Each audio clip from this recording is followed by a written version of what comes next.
George Berg.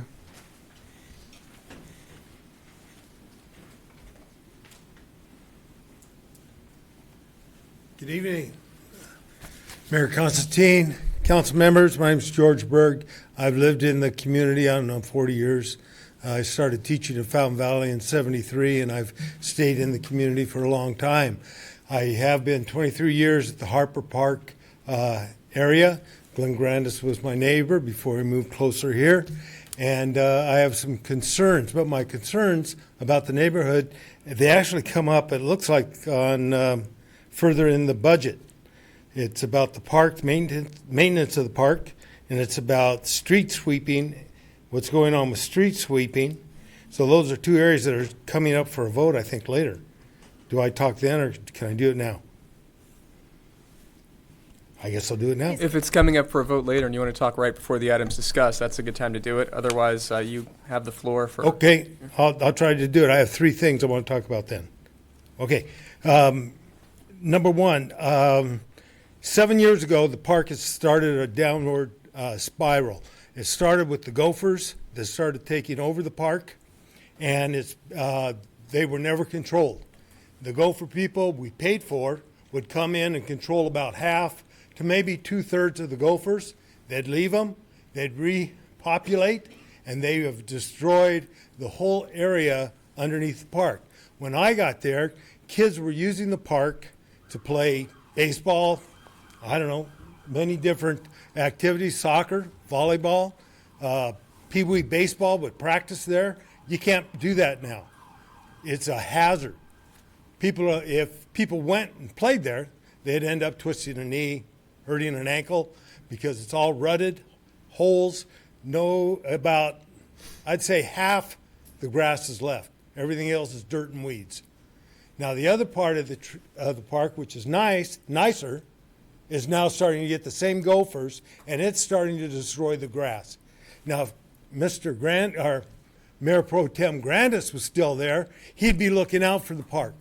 But I don't see anybody that's followed through and tried to maintain our park. I looked up and I didn't see any mission statement on the parks. Is there a mission statement for our parks? If not, the mission statement should state a safe and reliable place where city members can go and enjoy their time and recreate in this area. And it's not that way. And who's ever been responsible for that has really slipped, and we've lost out.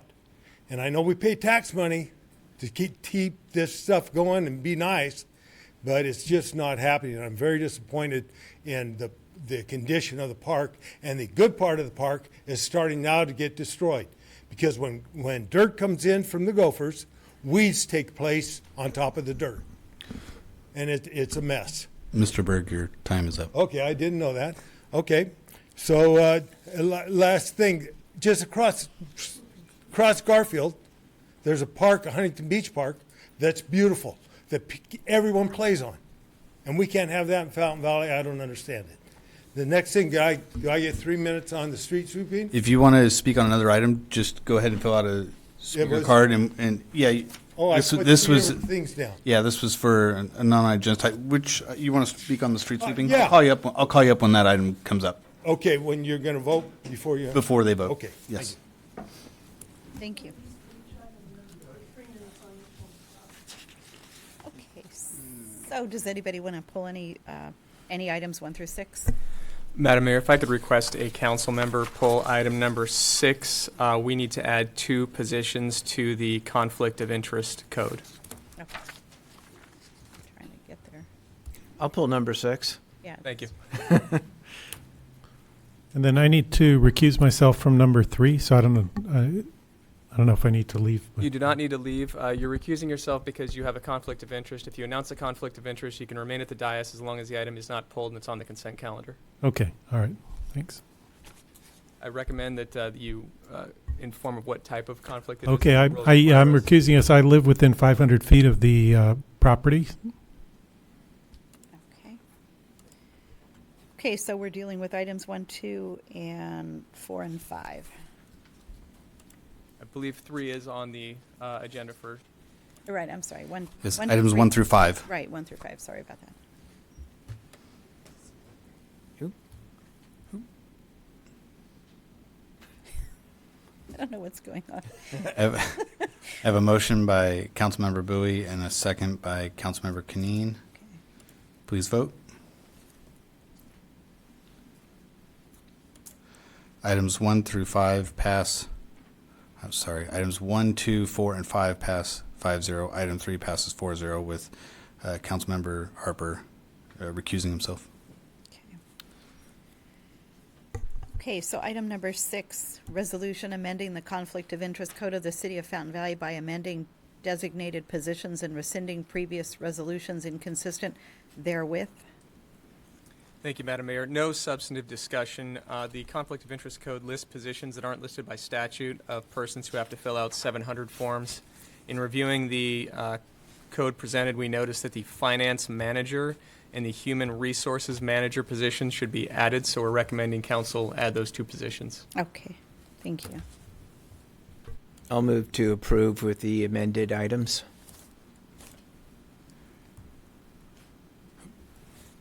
I have a motion by Councilmember Bui, second by Mayor Constantine. Please vote. Hold on. Item 6 passes 5-0.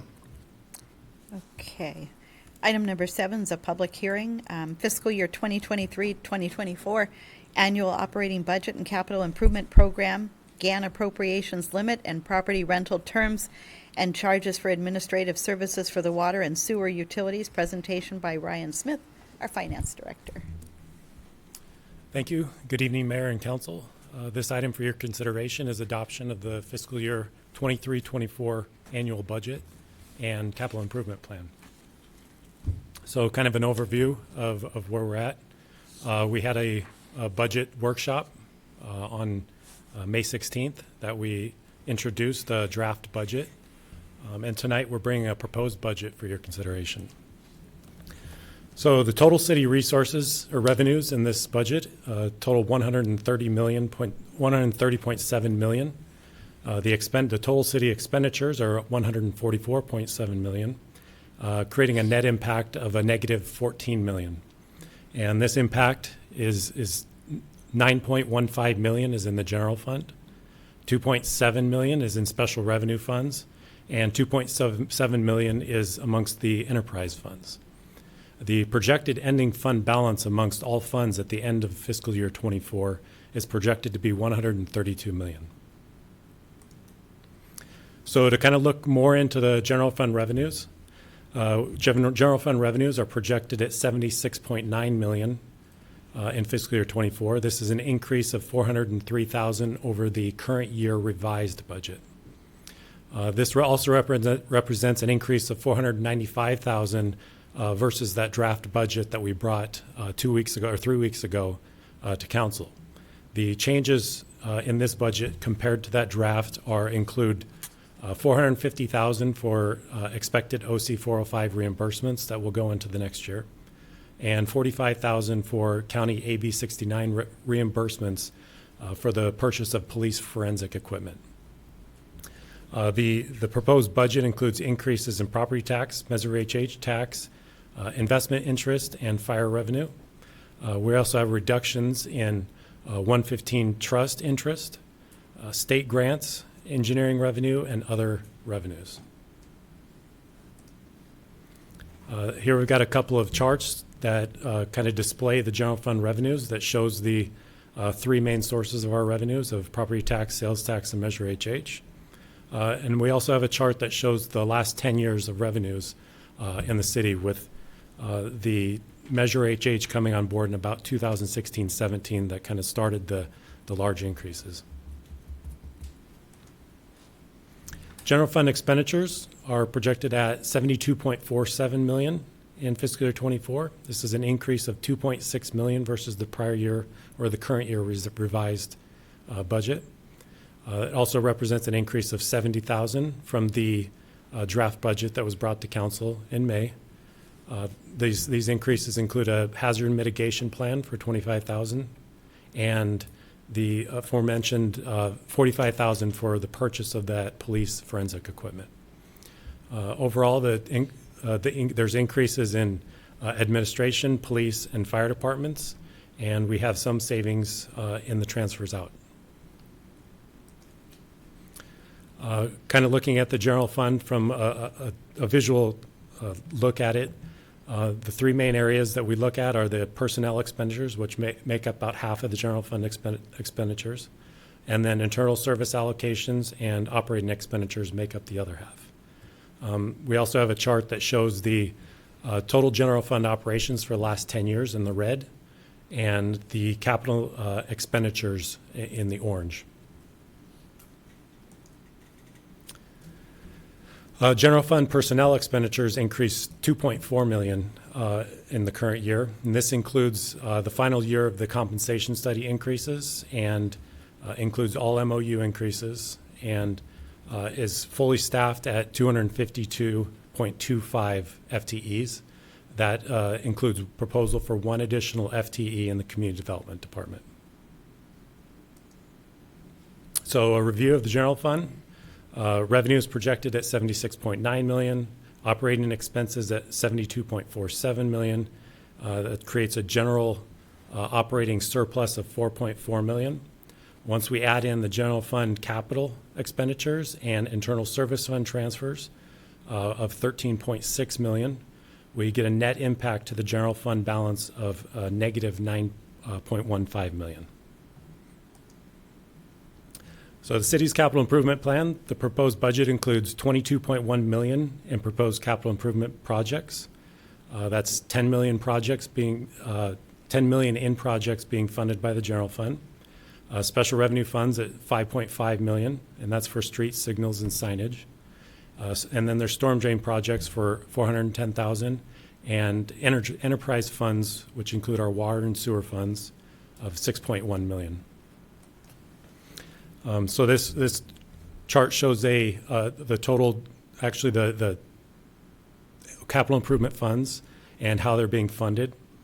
Our major facility improvements are listed at the top, which include the fire station and fire station remodel design, the police department locker room construction, and the all-accessible playground equipment at the sports park that's going to begin this year.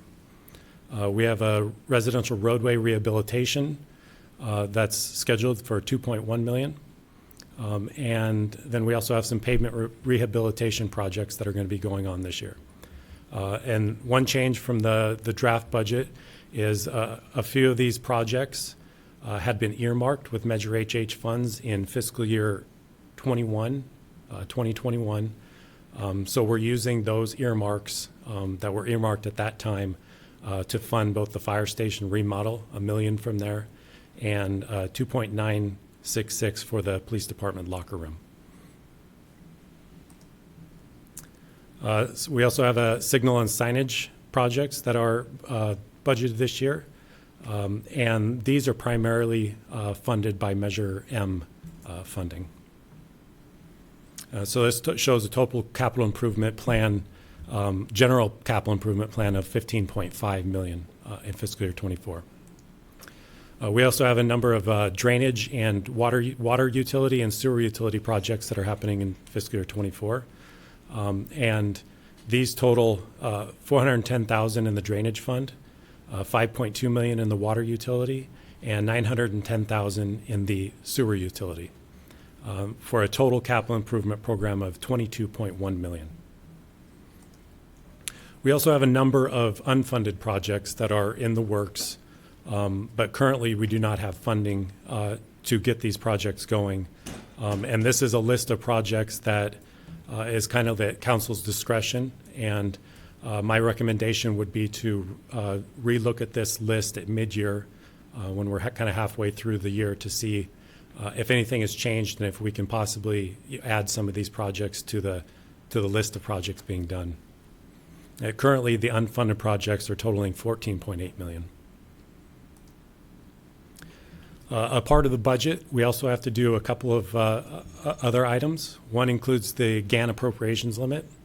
This requires us to do a calculation that's mandated by the state to make sure that the appropriations that we are proposing are within the city's means. And so our calculated GAN appropriations limit this year is $173.7 million. Our budget appropriations that are subject to that limit are $60.2 million, which means we're considerably under that limit that the state mandates on us. We also do a resolution for our water and sewer utility service charge. And this is charged to recover the cost of the use of city property and the services that are provided to the water and sewer utility by the city. And this amount is being calculated in fiscal year 24 at just over $2 million. So the next steps with the proposed budget is, if adopted tonight, we will prepare a budget book for publishing and prepare it for a GFOA award submittal. And then the fiscal year begins on July 1st. So staff's recommendation to the City Council to approve alternative number 1, which is to adopt a resolution adopting the fiscal year 23-24 annual budget and capital improvement program, adopt a resolution approving the GAN appropriations limit for fiscal year 23-24, and adopt a resolution establishing the fiscal year 23-24 annual schedule of property rental and administrative service charges to the municipal water and sewer utility funds. And with that, that concludes my presentation. I just want to take a minute to thank my finance manager, Robin, for the help that she's helped me to get this prepared. It's been a steep learning curve for both of us being new. So I also want to thank Maggie and all the departments for their help and their support putting it together. So thank you. Thank you, Ryan. Mayor Pro Tem Grandis? Yeah, we talked about this last time, but I'm going to bring it up again. So you're showing a deficit for the year of $14 million. Can you tell us what the deficit versus the what's the word I'm looking for? The overage, or the, I don't want to say profit because it's not profit, but where were we the prior 2 years? So the prior 2 years, we had just over a $12 million surplus in the prior 2 fiscal year actuals. Combined, or? $12 million each year. So a combined $24 million. So Correct. when you were coming in this year, there was projects that moved from those years to this year. Correct. If I were sitting at home right now and I saw that the council was going to approve a $14 million deficit, I would be filling out recall ballots. So Yeah. people need to understand that in the prior 2 years, there was a surplus, that's the word I'm looking for, Yep. of 24 projects due to COVID, due to other reasons got moved. So we're spending those funds that we allocated in different capital projects Correct. to now. So I just want to make sure that people understand what's going on. Yep, thank you. Thank you. Ryan, can you bring back to the capital improvement plan slide number 2? Go back more. Yep, right there. Yep. Can you explain the last item, Newland pavement failure 1.2? What is that exactly? Tama, you want to?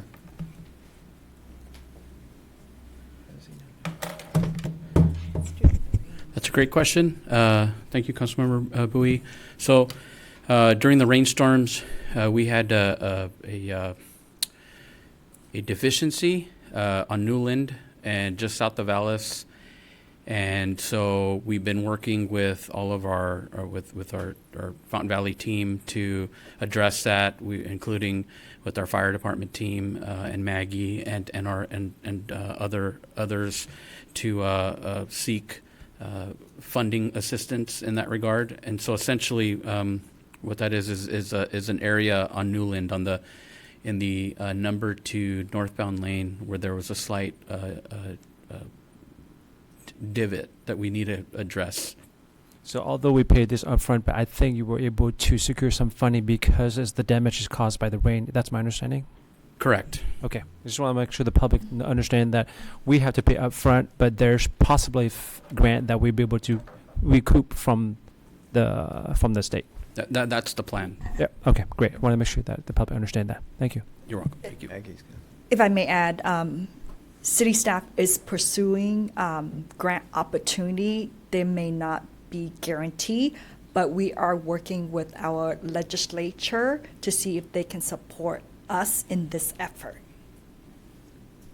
There's another item too that's kind of similar to that too. You have on there the playground at 1.7 million, which is awesome. It's going to be great for the community. But the Community Foundation is leading the charge of fundraising for that. That's, I don't want to quite call it a loan of 1.7 million to the Parks Fund, but that will be replenished as well. Any other council members with comments? Sure. I did, yeah. First of all, I want to say, really good job on the budget, putting this package together. It's not only is it have a lot of good detail in it, but the summary is really good and easy to navigate. So I appreciate that. I just had a request on maybe go to the next slide. One more. Yeah, the wells. I would like to see the wells kind of be prioritized as getting done sooner than later. I know there's some logistical challenges where you got something that deep, but I'd like to get all our wells back in operation. So that's just my 2 cents. Thanks.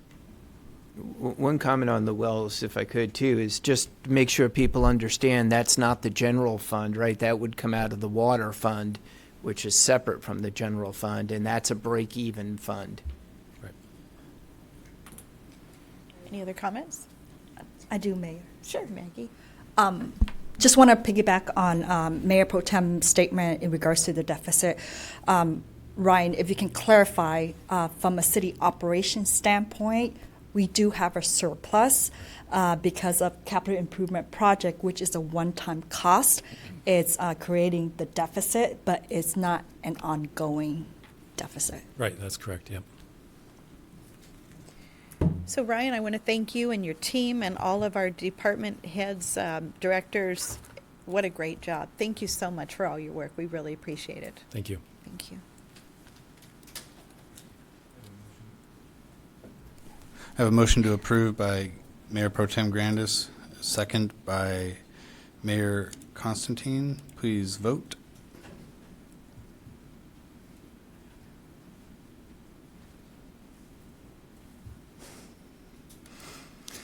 Item number 7 passes 5-0. Okay. Administrative items. Number 8 is authorize a budget appropriation and transfer of $4 million from Measure HH reserves to the city's Section 115 Pension Trust. Presentation by Ryan Smith, our Finance Director. Thank you. Good evening again. This item for your consideration is an additional contribution to the city's pension trust fund. So when we're looking at how does the city address its unfunded liability pensions, really we have 2 options. One is to make a direct contribution to CalPERS to pay down our unfunded liabilities. And the benefit of doing that, it provides savings in the long term by paying down some of our longer amortization horizon items. The second option is to make a contribution to the city's Section 115 trust that is set aside for pension. This trust was established by the city in 2017. The city has contributed $10.3 million to this fund, and the market value as of March 31st is about $12.9 million. And the benefit of this is it provides the city with more flexibility with the funds. We're able to, although we're only able to use those funds for pension costs, we would be able to use those funds to pay the normal costs if we needed to, or pay down the unfunded liabilities in the future. So it provides the city with flexibility to be able to tap into those funds if there is an extreme need to do so. The proposal is to make this additional contribution from the Measure HH reserve. Currently, the Measure HH reserve has $17.2 million. We're projected to use 4.9 of that in the upcoming fiscal year for the set-aside CIP projects that I spoke about during the budget. The paying down unfunded liabilities is one of the priorities of the responsible spending pledge. And the current fiscal year budget includes $3 million already, and so this would be an additional $4 million on top of that. So to kind of quickly look at our pension liabilities, this chart shows the prior 3-year actuals and the projected for fiscal year 22. Our funded status as of the most recent report that we get for the actuarials is 85% for fiscal year 2021. Our reports come about 1 year after the end of the year, the fiscal year. So we expect the fiscal year 22 reports to come in July. And our projection is a fairly large increase in the unfunded liabilities at that time due to the the gain and loss that was experienced last year by CalPERS. 6.8% is the discount rate, and our actual investment experience was a negative 6.1%. So when we add those two together, our actual gain and loss last year was 12.9%. So we're expecting the unfunded accrued liability to increase to $92 million next year. So tonight we're asking council to authorize a $4 million appropriation for Measure HH funds reserve to transfer to the city's pension trust. Staff will apply the current $3 million authorization or appropriation currently in the budget to CalPERS to pay down some of those longer-term amortizations. And these additional payments were recommended and supported by the Measure HH committee at our last meeting on May 18th. So with that, if you've got any questions, I'm here to answer. Any questions? Yeah, can you go to, I'm sorry, did you? No questions. Thank you. Yeah, so this is so frustrating. This is so incredibly frustrating because what people need to understand is the accrued pension liability, that number, the top line, is we can't pay it off. All we can do is fund against it. So when you look at the second line item, that's how many funds we have at the state to offset what the liability is. And what killed us there, it's not like we took money out or it's the investments that we have up at the state took a huge hit. So, we're back to $92 million worth of unfunded pension liability. And it's not like if we had $92 million, we could just put it into the account and pay it off and not worry about it, because all of that money is being paid out over the people's lives after they've retired. But the assets we have are invested, and it goes up or down depending on the market. So it's just frustrating because we've been putting in $3 million extra per year. We've been making all these payments. We've been doing everything we're supposed to. We're going to put another $4 million in now after we've already done $3 million this year, and we've gone backwards significantly from $53 million unfunded pension liability to $92 million. So I just need people to understand how this works. We're doing everything we can. This is something that we inherited and we deal with all the time. But this is really a frustrating year. I mean, to have it go up another almost $40 million. I mean, it's just, now the market's going to do better. It's done better this year, so we're going to have some good returns. Cross your fingers and light a fire or whatever you have to do to good luck. But I just need people to understand how this works. It's not like it's just a credit card debt, you pay it off and it goes away. I wish it was that simple. But we're doing everything we can, but it's and also the people need to know too is that our employees have stepped up and things have changed where they contribute more to their pension, so we don't have as big an issue as what caused all this. So we're working on it, but it's I don't know, I'm just frustrated with it. Well, and real quick, one thing to add on to that is, yes, this is a moving target that we're trying to hit.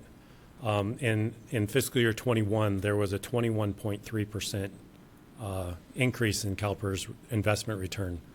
That increase triggered a policy that CalPERS has to lower the discount rate. Lowering the discount rate has a significant impact on the unfunded liabilities. So we didn't get to experience the whole gain from that year because part of it went towards lowering the discount rate. Now, the following year, we were down 12.9%.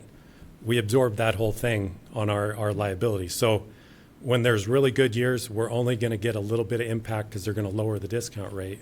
But when there's bad years, we're going to see all of that. So it's frustrating there, too, because we're not getting the full impact both ways. It's just we get a little bit on the good years and the whole thing on the bad years. So, Which is another reason to keep it in our own trust, and Yep. we do it versus trusting the state.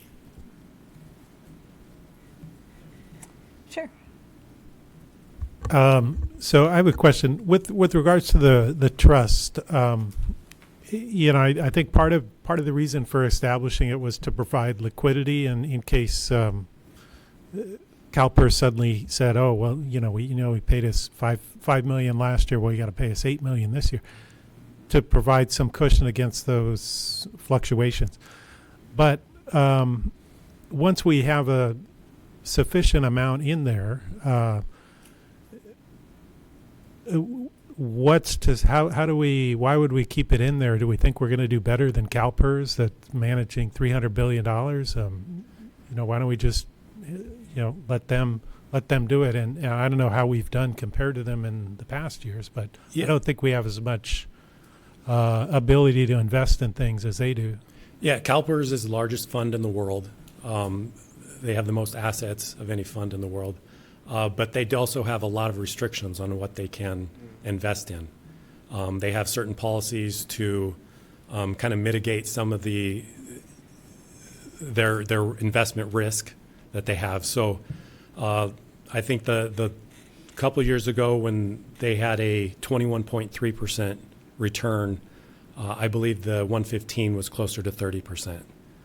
So they're usually, CalPERS is usually trailing the S&P. Return. It doesn't look like that from the slide. I don't know because I'm just looking at the assets in the 115 trust, and maybe there's a lag or something, but I'm not seeing a 30% return. Oh, and from the 10 million to the 12.7, yeah. There's probably a combination of things that happened there, that there wasn't the full experience of that, and I don't know exactly what the city's plan did that year. I'm just, at my prior city, we had a 30% return on our 115. I want to say it was close to that here. Okay. But, yeah. I think it would help to, before I would say put more money in the trust, I think, it'd be helpful to know if we're doing better or worse than CalPERS. Because Sure. I think, and then the other question is, what is a sufficient amount? Do we have a target that we want in the 115? Yeah, so that's kind of a hot topic amongst cities right now. Yeah. This has been going on now for about 10 years, and cities are really asking that question of what is enough in the 115 trust? What's the right amount? Yeah. And when do we start using it? And so a lot of cities are starting to develop a policy on kind of putting that cap on and deciding how and when to use those funds. To go from a contribution stance to more of a withdrawal and how we're using it. So that's something that we're looking at, and we're probably going to be bringing a policy to council sometime in the next year to address just that. Okay. All right, thank you. Anyone else? Thank you, Ryan.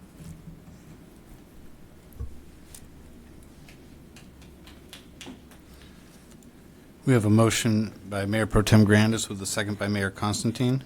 Please vote. Sure. Yeah, I think I will. I'll support the motion, but I do want to see before we make another contribution to it. What do we think should be in the fund? What's our how much is enough, and then how is the fund done compared to CalPERS in the historical years? Okay, thank you. Sure. Item 8 passes 5-0. Item 9, approve an agreement with Occupational Health Centers of California Medical Corporation, DBA Concentra, to provide occupational health services. Presentation by Carrie Haynes, our Human Resources Director. Good evening, Madam Mayor and members of the council. The item before you is a recommendation to approve a 3-year agreement with Concentra in the sum of $300,000 over the course of 3 years to provide the city's pre-employment physical examinations, industrial injury medical treatment, employee yearly contractual physicals, and medical services. That would begin July 1st, 2023 through the term of the contract ending June 30th of 2026. The city has a long-standing contract with Memorial Care for occupational medical services. Recently, they notified the city that they will no longer be offering these services effective July 1, 2023. In accordance with the city's purchasing policies, the City of Fountain Valley issued a request for proposal for occupational medical services. The RFP was publicly advertised through Planet Bids with an invitation through the city's website. 7 medical providers submitted proposals. The evaluation process was completed on a 3-step process: evaluation of the proposal, interview process, and site visits. Each proposal was evaluated on a 10-point grading system in 3 areas, including qualifications and experience, staff availability, and understanding the scope of work. With the assistance of the purchasing division, the bid was awarded to Concentra. Concentra has been known to deliver convenient and accessible medical services for its clients. They have over 520 medical centers nationwide, and they're considered to be the largest provider of occupational health services in the country. Locally, Concentra has 10 occupational medical centers in Orange County, with 6 centers geographically located within 10 miles of the city. So that definitely helps out with new hires that are looking to come and work for us, and then also for occupational injuries. That way, if it's, say, safety, it doesn't take them away by having to travel so far. And it just gives us an opportunity. If we have employees that live outside of Orange County, they would be able to go to one of these centers that are within California and visit those centers should they have follow-up treatment. Then the medical services that we are going to contract with Concentra for are pre-employment medical screenings, pre-employment drug screening services, TB testing, hearing tests, law enforcement medical screenings and exams, fire department physicals, fitness for duty exams, and regulated workplace vaccinations and DMV medical physicals. The clinic management will work closely with the city to ensure that we have a seamless transition going from Memorial Care to Concentra. Fees are paid through a couple different accounts. One is our workers' compensation account, human resources account, and the fire department budget. And those are all budgeted within our fiscal year 23-24 report. Alternatives for your consideration are to approve the agreement with Concentra or do not approve the agreement. And I'm available for any questions you may have. Thank you, Carrie. You're Anybody welcome. have any comments, questions? Thank you, Carrie. Thank you.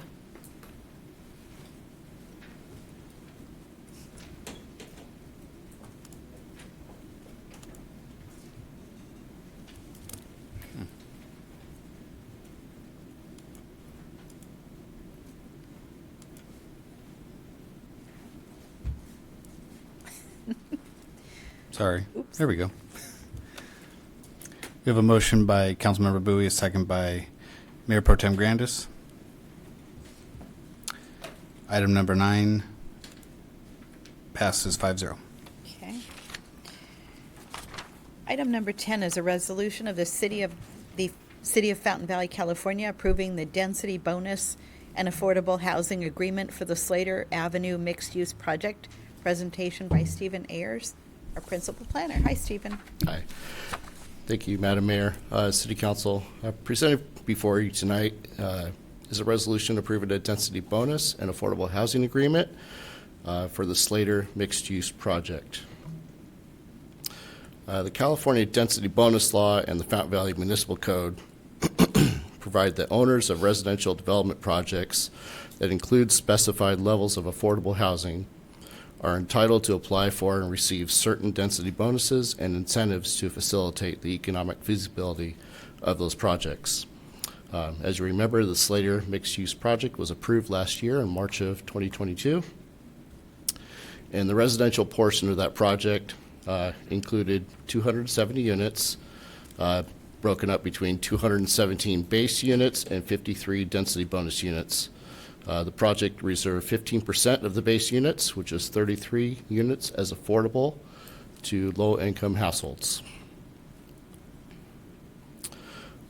Per the precise plan number 562 that was approved for the project last year, the developer is obligated to comply with certain conditions of approval, including that the city and developer enter into a density bonus and affordable housing agreement to implement the terms and conditions for development, operation, maintenance, and management of the 33 affordable units for a 55-year affordability period at affordable rents that are adjusted annually. The agreement before you tonight complies with density bonus law, and it was reviewed and agreed upon by the city's special counsel on affordable housing and the city attorney, as well as the developer's attorney. So the recommendation, staff's recommendation for you tonight is to approve alternative number 1, which is to adopt a resolution approving the density bonus and affordable housing agreement for the Slater mixed-use project. And that concludes staff's report.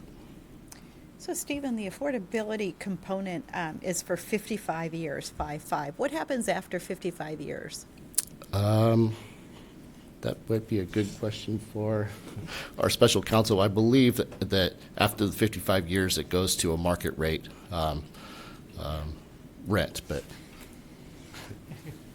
Good evening, Madam Mayor, members of the City Council. So yes, after 55 years, it would go to market rate.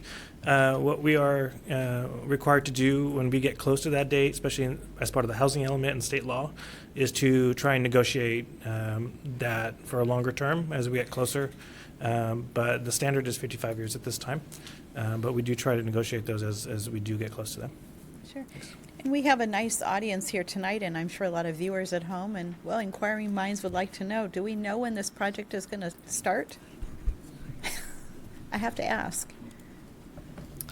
That might be a good question for the developer, but as far as I can tell you, they're in plan check right now. Hopefully the next round of plan check will be the final one, so hopefully pretty soon. But again, that's my best guess. Sure. Thank you. Any questions from council? Okay.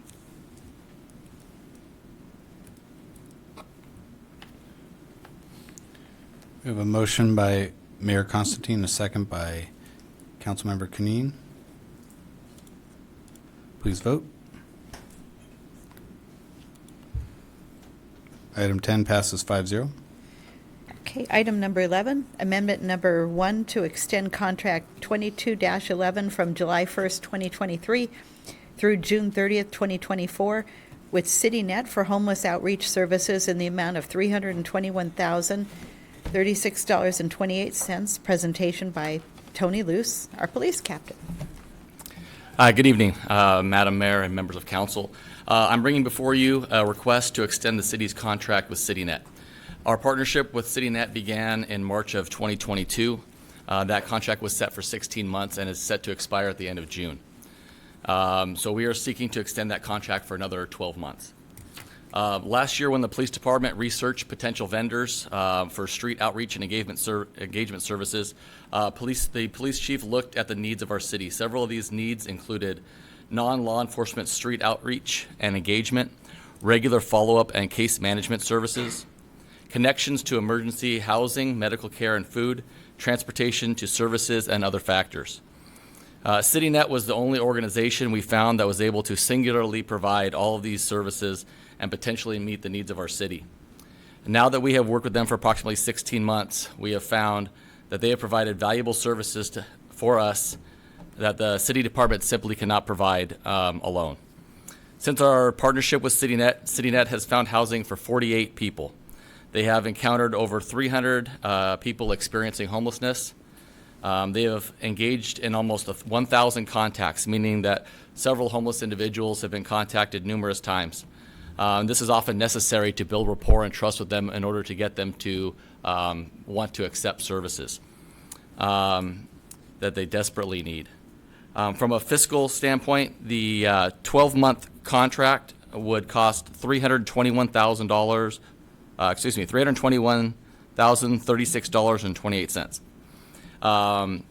In 2022, I applied for the permanent local housing allocation grant through the California Department of Housing and Community Development. The PLHA program was established through Senate Bill 2, and the money can only be used for very specific eligible activities, including assisting persons with who are experiencing homelessness. We were eligible for monies available in 2020 and 2021 in the total amount of $369,374. That money has all been received and is being used to pay for the 2022-2023 CityNet contract. In November, we were awarded an additional $247,348 for monies that were available in 2022. That money will be used to pay for the remainder of the 22-23 contract, and the balance will be used towards the 2023-24 contract.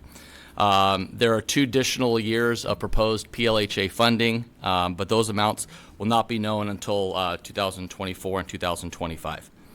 So at this point, I am pleased to introduce CityNet Regional Program Supervisor Valerie Carter to talk about their organization. Thank you. Good evening, council members. Thank you so much for that introduction. We have had a team of 2 case managers, 2 full-time case managers here in the city since March of 2022. So when my team, and I have the privilege of supervising the team of 2, but when they are in your city, they roll around in a CityNet branded marked minivan so that neighbors, residents, business owners will be able to very easily recognize them. But we operate not only on an appointment system. When we get calls to our outreach line, we're able to go out the very next day and meet the individual wherever they're at, as well as we work directly with the CROs. So we have a really great relationship with them, and they will let us know when they encounter someone that they believe needs our help, and we will be there as soon as we are done with our current appointment or as soon as we're able to get there. We, as a team, refer and participate in the Office of Care Coordination's Coordinated Entry System. So this is a homeless service system that is designed to connect those that are sleeping outside or in places not meant for habitation to not only emergency shelter beds, but also permanent housing opportunities. So those are things such as permanent supportive housing, rapid rehousing programs, as well as housing voucher programs. Throughout the pandemic, there's been an increase of emergency housing vouchers, and those are the types of things that we seek to get individuals sleeping outside or in their cars connected to as soon as possible. But we are really proud of the work that we've been able to do here in Fountain Valley in the last 14 months, I think you said, 16 months. But we have cleared several encampments behind the softball fields. There have been some pretty highly visible encampments on some major cross streets that we've been able to help mitigate along with PD. So we're really proud of that as well. But we're continuing to charge on, plug on, and hopefully increase the number of emergency shelter and permanent housing placements in your city. I'm available for any questions. Great. Thank you. Any questions or comments? Sure. So I have a question. So if I understood correctly on the first contract, I believe it was approximately $400,000. Is that right? It was 395 and some change. Approximately Yeah, 4. yes. Yeah. Okay. And in that $400,000, it was included that it was for expenses such as somebody needed a bus ride back to Kansas City to get back to their family or stuff like that. And it was a not-to-exceed contract, if I remember correctly, and that if not all of the expenditures were spent for that you wouldn't use them all. So I guess, first off, do I have that correct? And 2, did you spend it all? I don't remember the wording on that of whether they're all that. We paid it out in monthly installments. I forget what the monthly payment was. I don't remember any of the wording from the original contract that it was whether it was a not-to-exceed contract and whether there was any stipulations regarding monies that weren't spent. Okay. Does anybody know?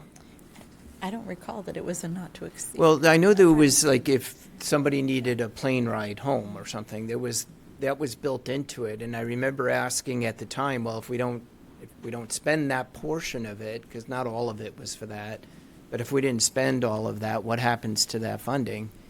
I guess, I mean, I don't need an answer right now, but I would like an answer on that. Sure, I can look into that for you. And thank you, sir. Oh, Maggie, do you know? Mayor Pro Tem, I recall there was an allotment, possibly up to $50,000 for the flexibility of CityNet to tap into for motel stay or hotel stay, or potentially some transportation voucher to allow the individual to go to their loved ones or something to that respect. But we'll give you a firm answer. Okay, all right. I just want to make sure we're watching closely, that's all. I'm sure somebody is. I'm confident of that.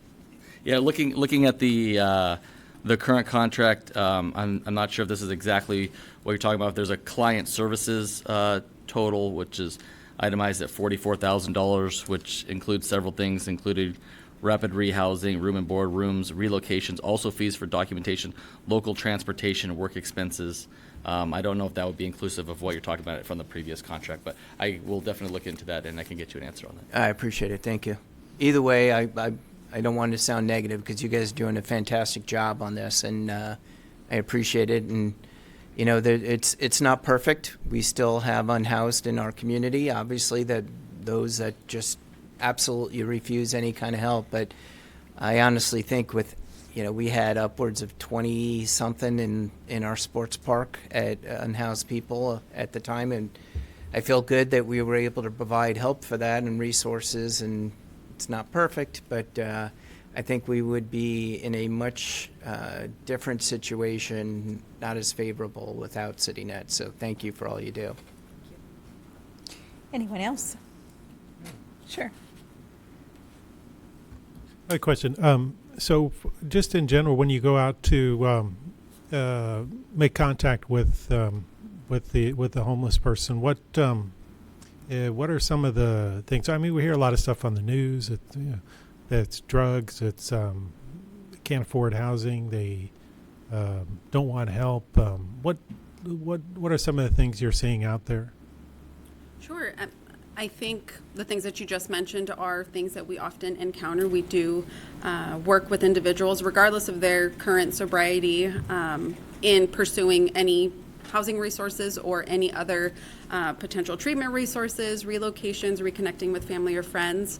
But in regards to substance abuse, fentanyl is the drug that we are seeing most often being utilized out on the streets.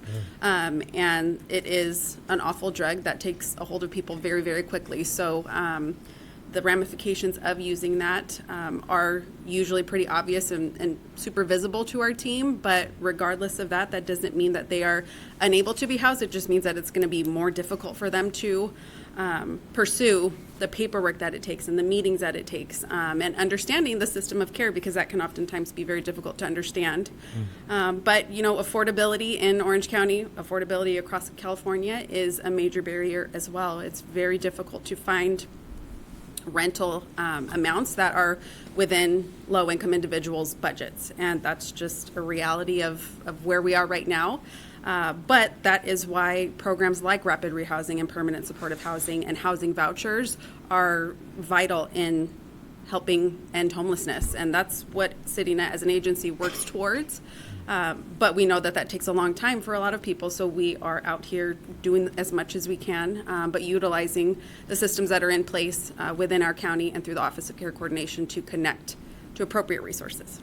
Are you having much success with family reunification? I imagine that if a family member knows that one of their family is homeless somewhere, they would want to help.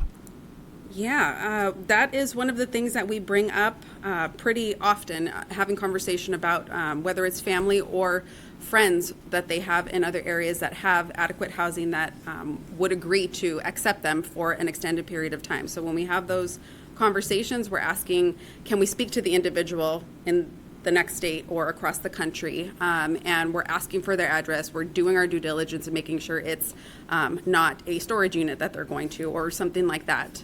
But I wouldn't say that it comes up all too often. It's not the majority of the placements that we have. But, you know, to put a number on it, I was trying to pull it up on my phone. I don't know the exact number, but I would estimate that it's probably been less than 10 since the time that we've been here. Okay. All right. Thank you. Sure. Sure, Maggie. I just want the community to be aware. This is something that PD and also the support of our city council in response to all the unhoused individual in our community. We did see a huge influx in the last 2 years and mostly around the pandemic period. And with the support of city council, this is a tool for us to utilize in the short term.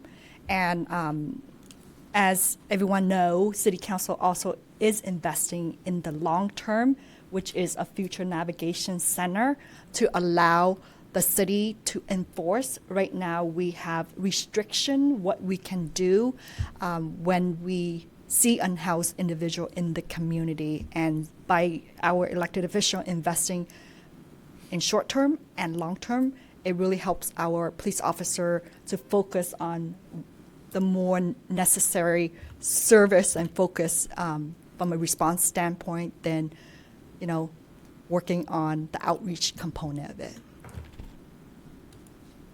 Thank you. Thank you so much. And thank you very much, Captain Luce. And I appreciated, too, your presentation this morning at the Rotary meeting. Thank you. Thank you.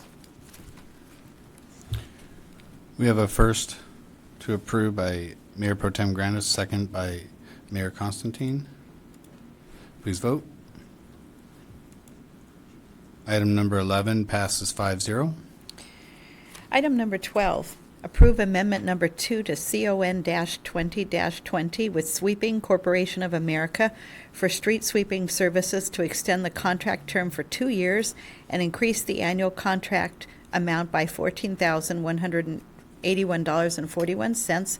Presentation by Mark Sprague, our Field Services Manager.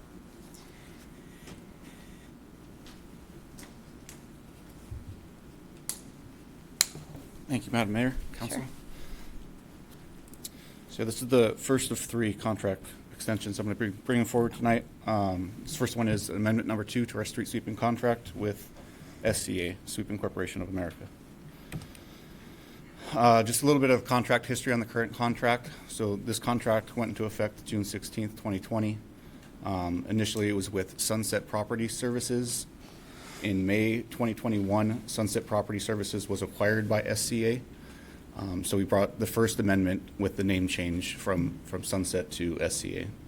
And the current contract term on this one expires at the end of the month.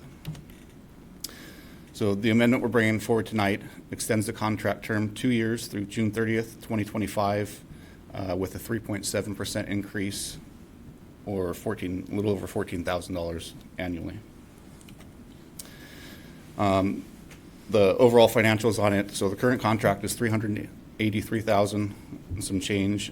With the increase, it's going to be going to $397,000, and our proposed budget was $441,000. And the total overall price of the contract for the 2 years will be just under $795,000.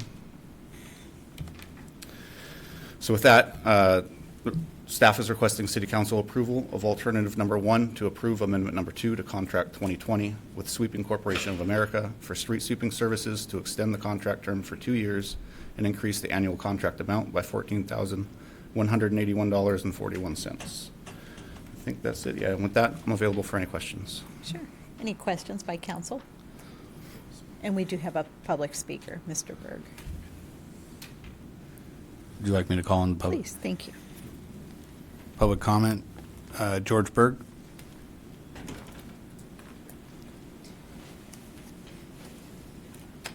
Council members, I was here before, and this is one of the topics I wanted to talk about. In my tract area, we have a number of cars that park across the sidewalk on street sweeping days. and we have a number of people that are in wheelchairs, they have strollers, they have walkers, and this creates a really hazardous situation going out in the street to loop around the cars, finding the next opening to get back up on the sidewalk to encounter it. But instead of giving tickets, which I don't think is what we should be doing, I would suggest that we go alternate sides of the road. Friday, first and third Friday this side, second and fourth Friday this side. So now we can get the cars off the streets, we can get them off the grass, and we can move them, and we don't have to ticket our people. We give them an alternative because we are getting more dense housing, which results in a lot more cars. We can do, they have some program similar to this in Huntington, opposite sides of the roads. It would be different to the street sweepers, how they would handle it. It would take some signage, and I don't know how that fits into a budget that you're talking about street sweeping, but you would need some signage, and you'd need the, reconfiguring how they're going to work on that. But that was my suggestion. Thank you. I have no other requests to speak on this item. Thank you.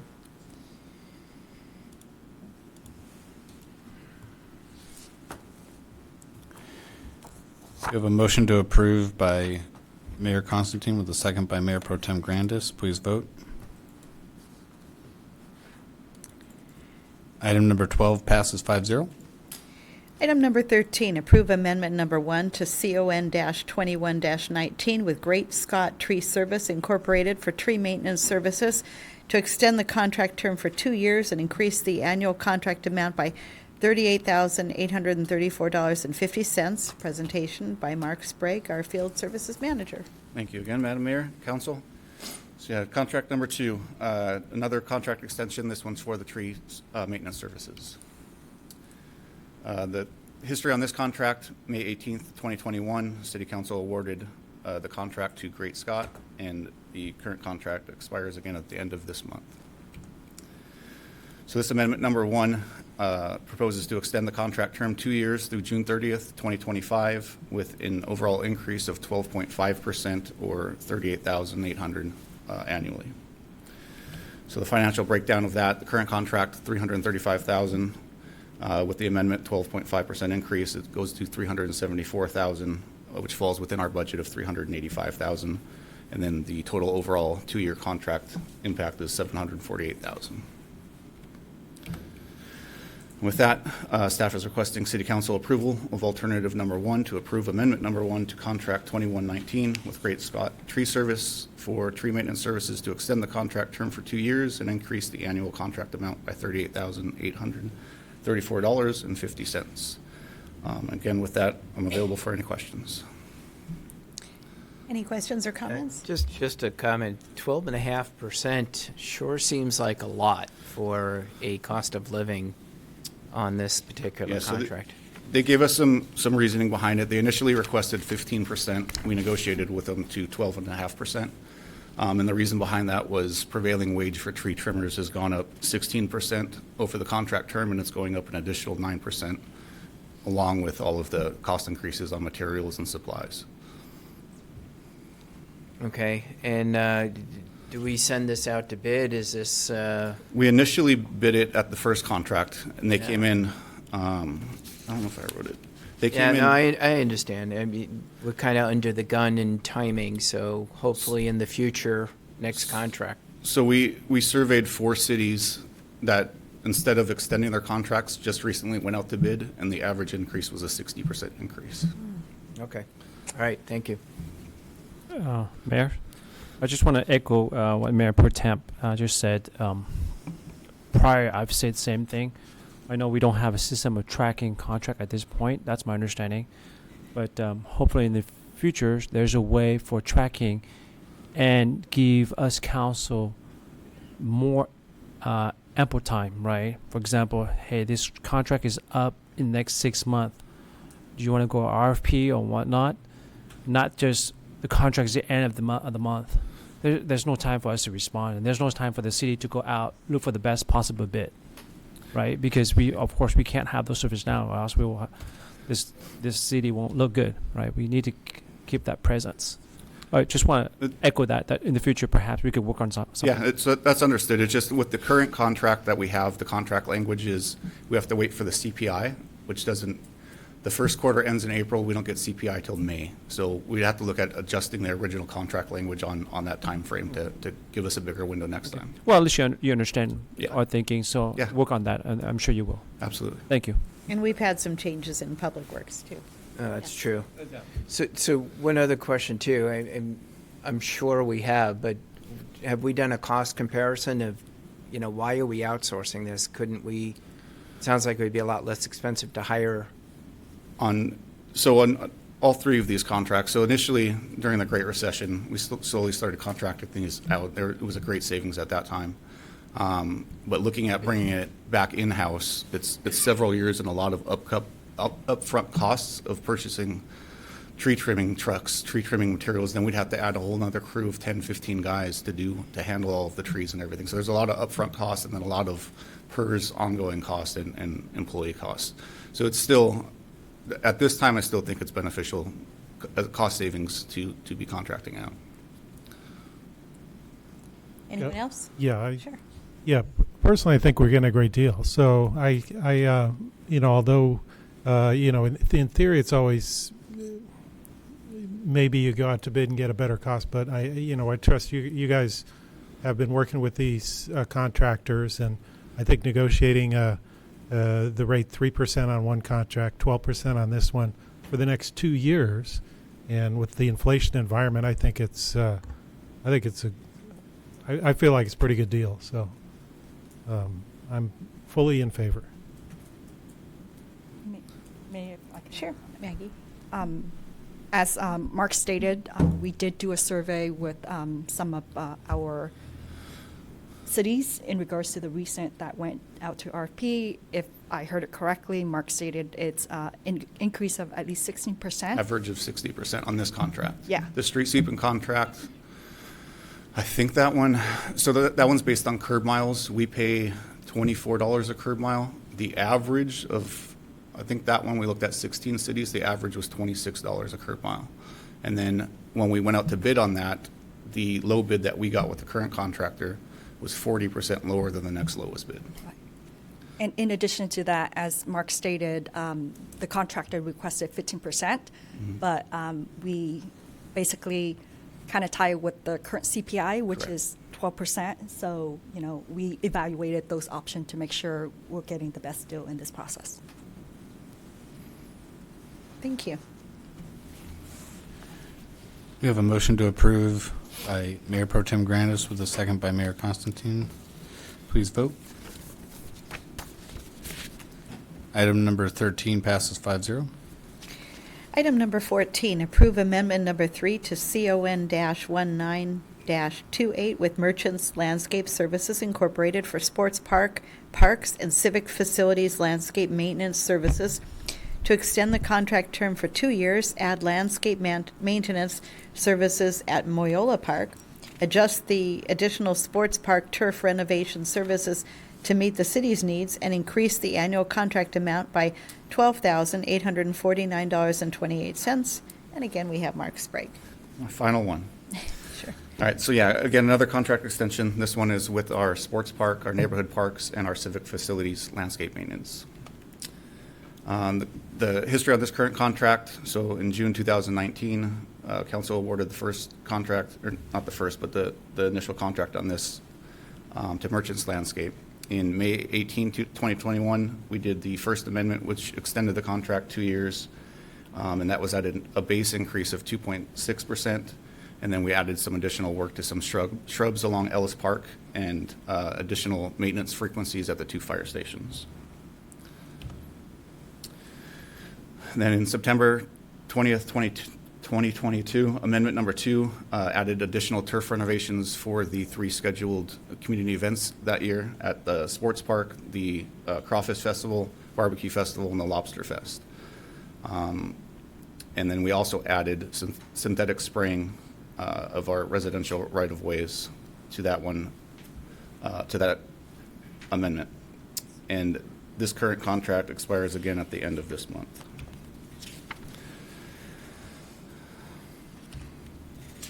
Oops.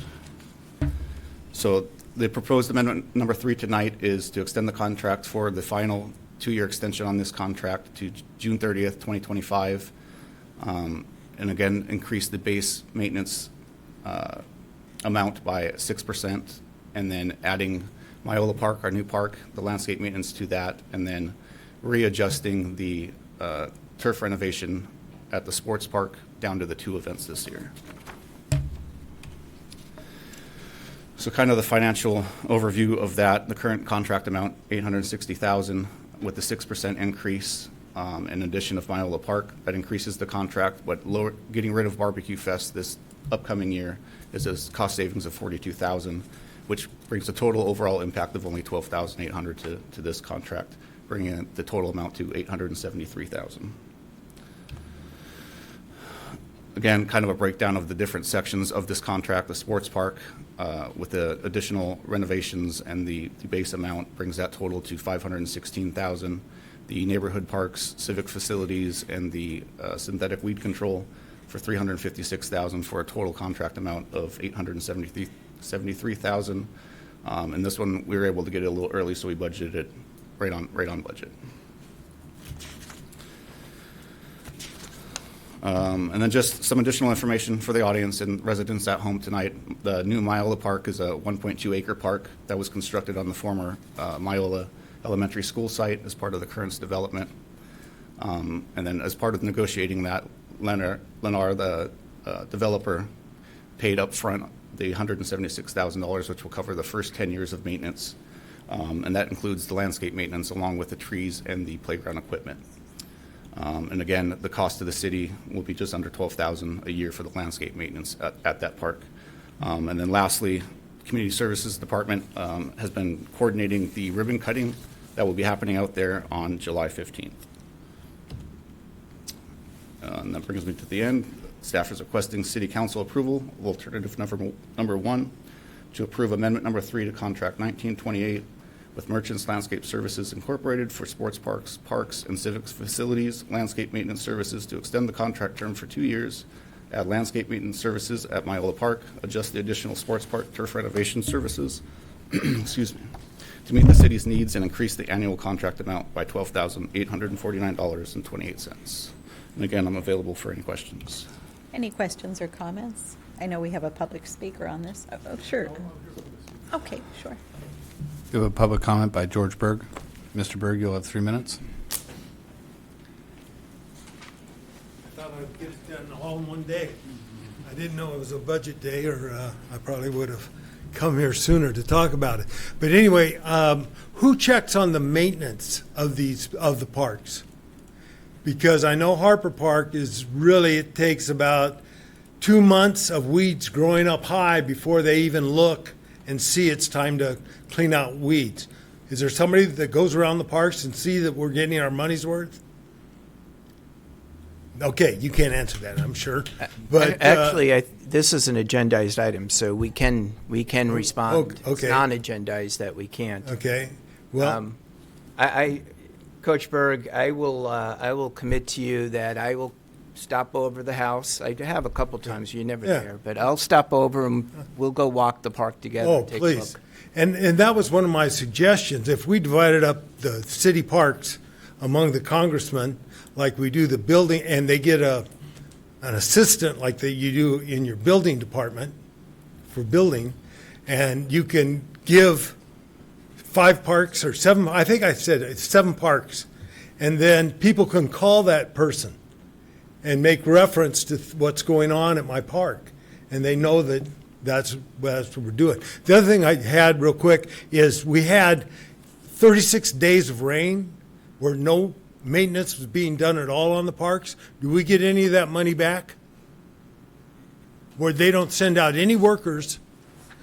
The grass grew for 3 weeks at Harper Park, and they never mowed it. And then all of a sudden, it's just all clumpy all over the place. Anyway, but they have a lot of days that they don't work that I think we contract for a full calendar time of maintenance. And then we have that extra. I actually watched one where we pay them an extra $105,000 or $40,000 for the extra plants and all these kind of things that they replace that goes beyond their contract. They have anyway. My suggestion was we start looking at that time when they don't work and put it towards that extra money that they have available when they have to buy plants and to replant if there's a car runs over the medians and stuff like that. But I think we could do a much better job in getting our tax money out of the contract. Thank you. Okay, so something must have slipped through the cracks. I mean, we do pride ourselves on our parks, and we will look into this. Thank you so much. I had a question Sure. for Mark. So on the first of all, I really like the graphics on this presentation. They're very cheerful. So Christine Smith. yeah. So yeah, nice job on that. The synthetic weed control. What is that? Is that environmentally friendly? It sounds. It's just that it's all the different for pests, weeds, all the herbicides and stuff. There are some organics they've been testing, but it's mainly the synthetic. Okay, so I guess my request, if they can use environmentally friendly products. Yeah, so we have in the contract language that they have to do manual mechanical means before resulting into that. With all the rains and stuff, it was too hard to catch up this year, so they've been having to spray a little more. Gotcha. And then for the turf renovation after the festivals, can you sort of describe what's involved in that? It seems like a lot of money for not that big of an area, but I'm sure there's Yeah, so there's a little bit of variances between each event and then the user groups that use those sports fields. So with crawfish this year, we had a short window of only a few weeks before Summerfest is coming up. Okay. So with that, this will be the lowest cost turf rehabilitation. We're going to put gypsum down and help with the soil and the compaction to try to get it back for Summerfest. And then after Summerfest, that's when we spend a lot of money on the rehabilitation, where we actually have to go in and aerate the soil, and we have to cut out the dead spots and resod and get it ready to be played on during the summer. Oh, okay. Got it. All right. Thank you. Sure. I just want. Did you want to go ahead? Go ahead. I just want to make a statement, a comment for our resident, Mr. Berg. You referenced to pests and weed. Well, according to the contract, the landscaping is supposed to take care of all the pest issues or weed issues. Now, that's a great question that you just raised earlier, and I think that will be something that our city attorney will look into the contract, whether if doing those, service, if we as a city we still have to pay if they come out service. That I don't know. That I'm sure our city will look into it. But other than that, the pest issue and the weed is in the service contract, so those things should be taken care of. Thank you. I actually have a question again. Can you go to the numbers page again? The dollars. Keep going back. Yeah. Keep going. Yeah.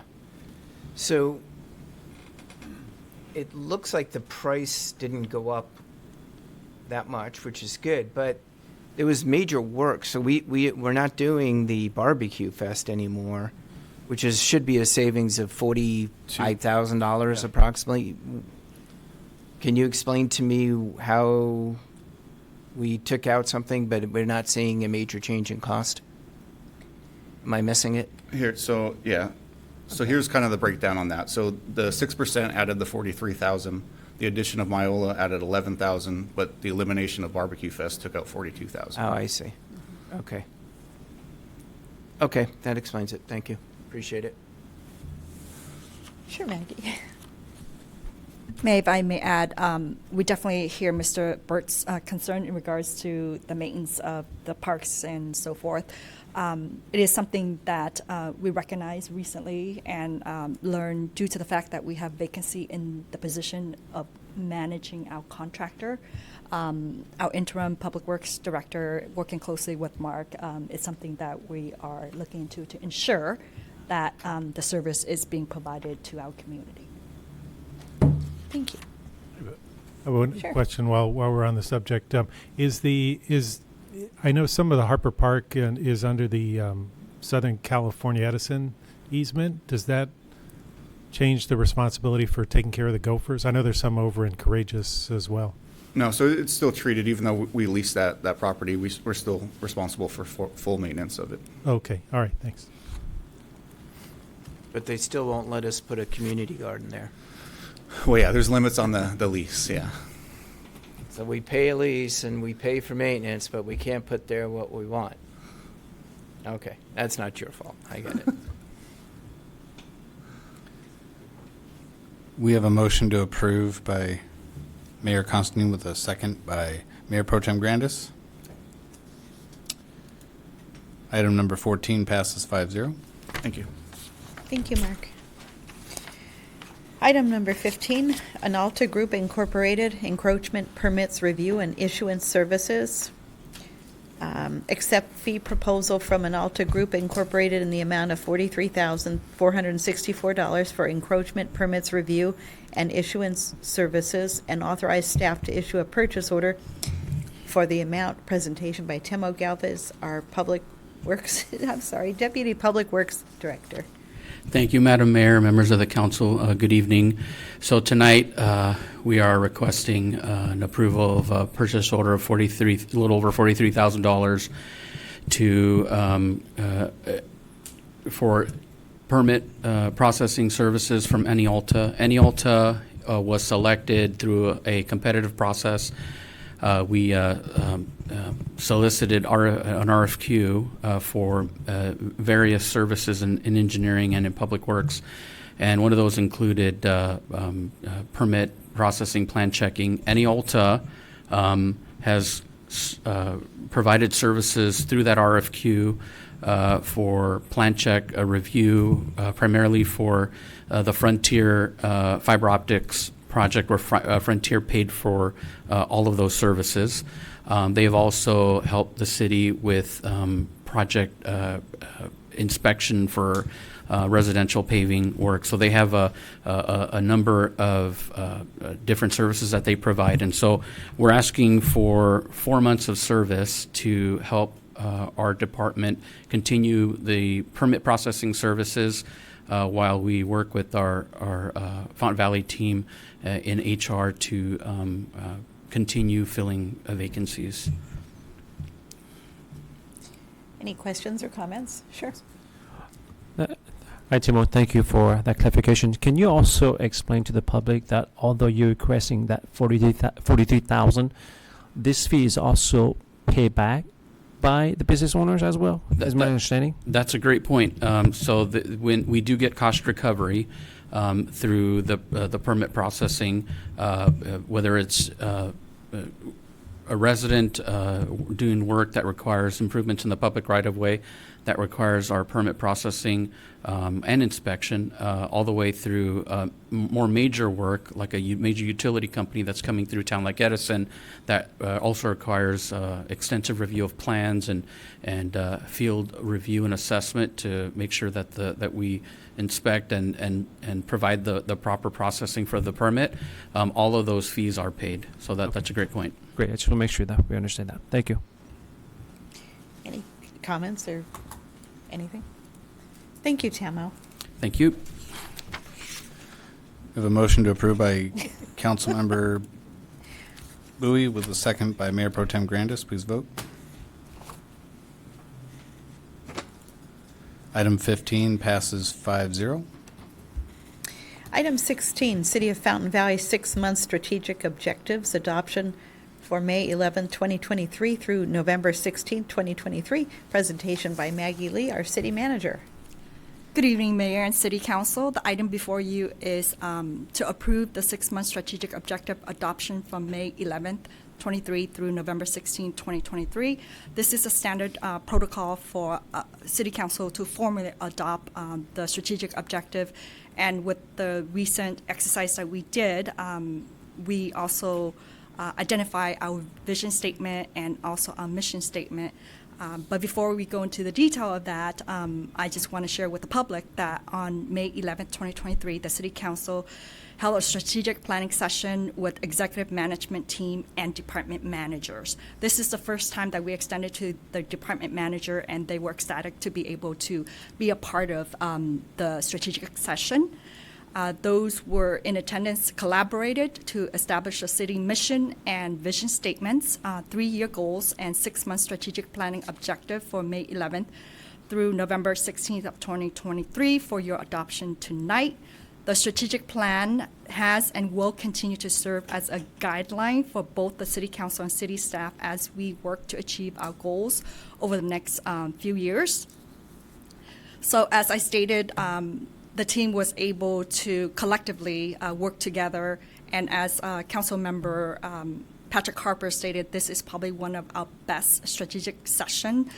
The reason why is that there were a lot of synergy, and the team actually collaborated, feel comfortable in that environment to work with City Council and the management team to provide feedback. And actually, they stated this time around, they feel like they own our mission statement and our vision statement. And the vision statement is that Fountain Valley is a safe, inclusive, and desirable community where you can live your best life. It's going to be our hashtag, live your best life in Fountain Valley. And our mission statement is the City of Fountain Valley is a team-driven organization. We are focusing on our team, committed to providing excellent service. That is our job, to serve our community, to provide excellent service for our community through core values. The core values as it stand is fiscal stability, honesty, integrity and ethical behavior, teamwork, innovation, quality of life, and excellent customer service. In the near future, we will have the vision statement, mission statement throughout city facility, because now we own it and we want the community to be aware this is where we're heading from an organization standpoint, and we're here to serve our community. So I'm going to go ahead and highlight some of our, before I highlight the key strategic objective, I wanted to go ahead and share with the community our 3-year goal. The first goal is to enhance the culture and environment of a nice place to live. I'm going to highlight a few of those objectives within each of the goal. One is to facilitate a new contract for unhoused outreach and engagement, which City Council did approve tonight to extend with CityNet through 2024. Also present to the City Council for direction a proposal of robust and professional community survey on the quality of service in Fountain Valley. Again, we're focusing on customer service. We did an in-house customer service survey from staff perspective, and we did receive overwhelming satisfied service, but we wanted to go ahead and really do a professional one, which is being done by a lot of communities. So that gives us more scientific data than just the community going to our city website to fill it out. The second 3-year goal is to achieve fiscal stability by evaluating processes and attract and retain revenue-producing businesses and priorities. And some of the objective that we identify is to complete and present our economic plan update. And so businesses is, of course, very critical in our community. They are the one that provides job opportunity for our resident and surrounding community. And on top of that, we also identify potential action items that really support our businesses to continue to grow and invest in our community. Another objective is to identify facility in need of major repair, of replacement, and place in a newly created fund. As you know, most of our facility is deteriorating, and so our finance director will identify those facilities that needs maintenance or future investment, and then we will create a line item to potentially, with any surplus that we have down the road, that the city council can set aside some of those money to invest and improve our facility. Another one is retain services of a consultant to identify surplus land for possible hotel and present it to the city manager. As a priority for city council, we are working on generating new revenue to keep up with the cost of doing business. City government, similar to a business operation, we have expenses that we have to, ensure that we're able to cover those costs. And one of the priority is, we can't continue to, stay at status quo because cost of doing business continue to increase inflation. And so in order for us to continue to, sustain that, we have to look at opportunities for our city council to consider and direct staff from a policy making standpoint. Another goal is to attract and retain quality staff through best practices and trends. As city council stated, staff is our biggest assets in our organization, similar to the private sector. If our employees are happy, content, guess what? The outcome will be great. And so we want to provide excellent customer service. So if our employees are happy with our organization, they will be there to happily serve our community. So that is a priority for us from an organization standpoint. Some of the highlight on the strategic objective include present to the city council suggested improvement to hiring and onboarding process. Currently, with the current workforce, there's a high demand for quality staff. So if we have any delay in the recruitment process, another agency will pick those individuals up. And so our HR department is working to evaluate that process to see if there's any opportunity from an efficiency standpoint to get those newly hired on board sooner than later. Another one is to present and bring forward top trends in workforce and labor market for approval and adoption. City Council did hear some of the trend and some of opportunity for consideration. And so we will bring those items back to you and provide and get your direction how we proceed with it. The last goal, this is a new goal, and to maintain, build, and modernize our infrastructure to support growth and future needs of the city. Over the years, we have learned, there are some challenges with our broadband. So, in the last year or two, we did work with Frontier to provide fiber optic, ideally to improve the services to our resident and also provide the opportunity for competition to lower the cost for our resident. That is the goal of our city council. So some of the items that I want to highlight include present the status of fiber optic phase 1. Again, this is the Frontier project. They have been in the community, and our public works team is doing their best to ensure that impacts to our community is limited. Due to some of the vacancy in our public works department, it has been very challenging in managing that. But every time the community brings it to our attention, our public works team is working closely with Frontier to address it. And the goal is to put our neighborhood that are being impacted by this project back to its standard, prior status, pretty much consistent to how it was before the project started. Another strategic objective includes secure property, close escrow, and initiate the request for proposal for design, explore and identify revenue sources for the Bouchard property. The city is in the process of procuring the site for a future fire station number 1. And in addition to that, as directed by City Council, we want to evaluate if there's other opportunity on the same parcel for revenue generating opportunity because our Fire Station 1 will definitely be a cost to the city, but at the same time necessary to serve our community.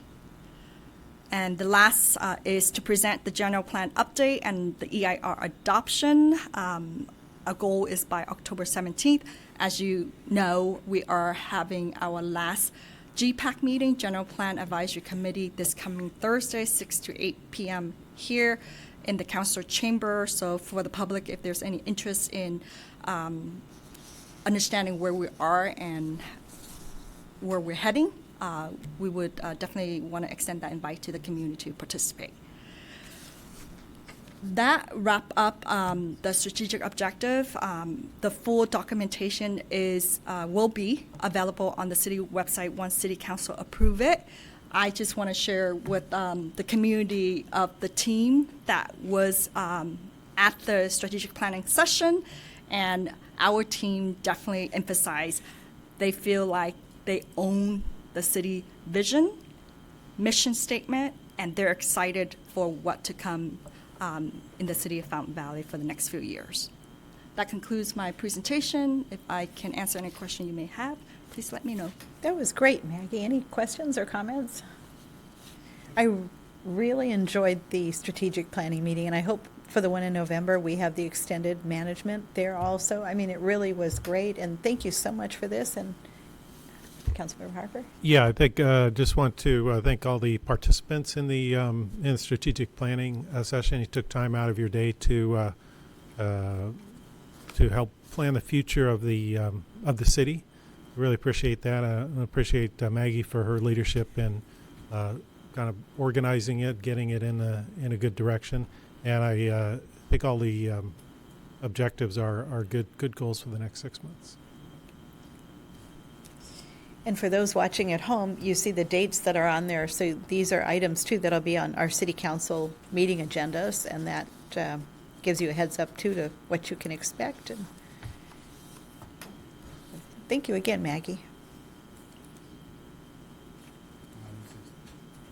On item 16, we have a motion by Mayor Constantine with a second by Councilmember Bui. Please vote.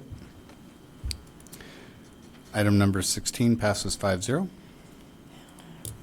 Okay. Councilmember item for future consideration. Do we have any items? Yeah, I do. Sure. We sort of talked about it before, but the Gophers. Yes. Yeah, I mean, Harper Park, and I know I run along behind Courageous School, and there's a lot of Gopher evidence there as well. So yeah. I'll second it. Okay. Any others? City Council Successor Agency Housing Authority public comments. Do we have any public comments? I have no other requests to speak. Okay. Let's see here. City Council Successor Agency Housing Authority AB 123 general comments. We'll start with Councilmember Cunneen, please. Thank you, Mayor. My activities since our last meeting included the following. On May 19th, I attended the annual Crawfish Festival opening ceremonies with my City Council colleagues and city staff. Thank you to Rob Frizzell for all his hard work with the community services team and introducing me to the fine art of crawfish dining. Fun. On May 20th, I was honored to co-host with Councilmember Bui a town hall meeting with our esteemed California State Senator for the 36th District, Janet Nguyen, held at the Founders Village. For a Saturday morning event, it was pretty good turnout, and look forward to the future outreach like that. On May 23rd, I attended the Fountain Valley Rotary Club's Most Improved Student Awards. Was honored to also present certificates of achievement to those deserving students on behalf of Mayor Constantine, our city council, and staff. This is always one of our club's favorite events. On May 25th, I attended the quarterly meeting of the Orange County Library Advisory Board, where the main action was to review and approve the annual budget prior to submittal with the Orange County Board of Supervisors. On May 29th, I was honored to attend the annual Memorial Day flag raising ceremony at Veterans Park. I was especially privileged to meet Lieutenant Colonel Nicholas Whitfield, 5th Battalion, 11th Marine Regiment, 1st Marine Division, to first thank him and his fellow Marines for serving and protecting our freedom, and to second, learn more about our special connection with those heroes who serve at Camp Pendleton and beyond. And I would be remiss if I didn't mention that today is the 79th anniversary of D-Day. So we remember all of those heroes who preserved our freedom. And this morning I attended a discussion about the Crossings area branding campaign with our consultant. And that concludes my council report, Mayor Constantine. Thank you. Councilmember Harper. Thank you. On Thursday, May 18th, attended the MSRC committee meeting, which is committee of the South Coast Air Quality Management District, and we're very interested in providing funds for electric vehicles, zero emission, anything that reduces pollution. That same night, I attended the City Selection Committee meeting in Orange. On the 19th, attended the ribbon cutting for Memorial Care new location in Irvine. On Monday, May 22nd, OCTA board meeting. May 24th, OCTA Finance Committee meeting, and also ACCOC board meeting. And interesting, the ACCOC, part of the board meeting, one of the topics was sober living homes, and they gave us an update on what's happening with that. And there is a growing interest around California to have better regulations of sober living homes. So there's a task force, a California Sober Living Task Force that's been developed, and more to come on that. I know it's a topic of interest here in Fountain Valley. On May 25th, Thursday, Santa Ana River Flood Protection Agency meeting. As some of you may know, the northeast corner of Fountain Valley is in a floodplain, and so the flood insurance premiums there are higher than other parts of Fountain Valley, so we're trying to get that flood insurance reduced. On May 28th, Sunday, went to the Historical Society luncheon. We saw our Chief McQuaid speak there, and great job there. And then on the 29th, attended the Memorial Day ceremony in Veterans Park. On May 30th, the spring luncheon at the Senior Center. Yesterday at the OCTA Regional Transportation Committee meeting, and today attended the CalCog, California County Association of Governments, I think it is, board meeting as a representative of OCTA, and they are spend a lot of time doing monitoring legislation that's coming out of Sacramento and that affects transportation, but the theme, the overwhelming theme is climate change. So everything a lot of the bills coming out of California right now, or Sacramento, are targeted towards greenhouse gas reductions at any cost. So just as a California resident, just be aware of what's coming out of Sacramento and make sure we let them know our opinions on it. Thank you. Thank you. Councilmember Bui. Thank you, Mayor. Well, before I begin, first of all, in the audience, we have the Boy Scout. And I have to say, you guys are doing an awesome job. It's over 2 hours. You guys are sitting quietly and listening to us talking, listening. I don't know if it makes sense to you guys, but you guys are doing a great job sitting out there and listening over 2 hours. So kudos to you guys. So on, let me double check my calendar. On 5/18, I attend the ribbon cutting for Vita Cane Juicery. On 5/19, I also attend the Crawfish Festival. On 5/20, I attend the Community Town Hall meeting updates with our Senator Janet Wing, along with our Mayor Pro Tem, Glenn Grandis, and Councilmember Jim Cunneen. And on 5/27, I attend the 10th anniversary ceremony to commemorate the Declaration of Peace and Cessation of War. That will conclude. Thank you. Thank Mayor Pro Tem Grandis. Okay, so just a little correction. They're just the Scouts now, right? We'll just say that. Okay, so I attended on Wednesday, May 17th, the PCTA board meeting. Thursday, May 18th, the Special Olympics kickoff event with the FEPD. They are over on Ellis and Brookhurst. showing awareness and collecting money for the Special Olympics.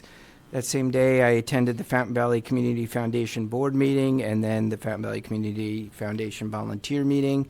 On Friday, May 19th, the Crawfish Festival. On Saturday, May 20th, the Fountain Valley E-Waste event, thanks to Kerry Wakely and all of the Fountain Valley Community Foundation volunteers for that. I also attended that morning the State Senator Janet Wynn Town Hall that was mentioned.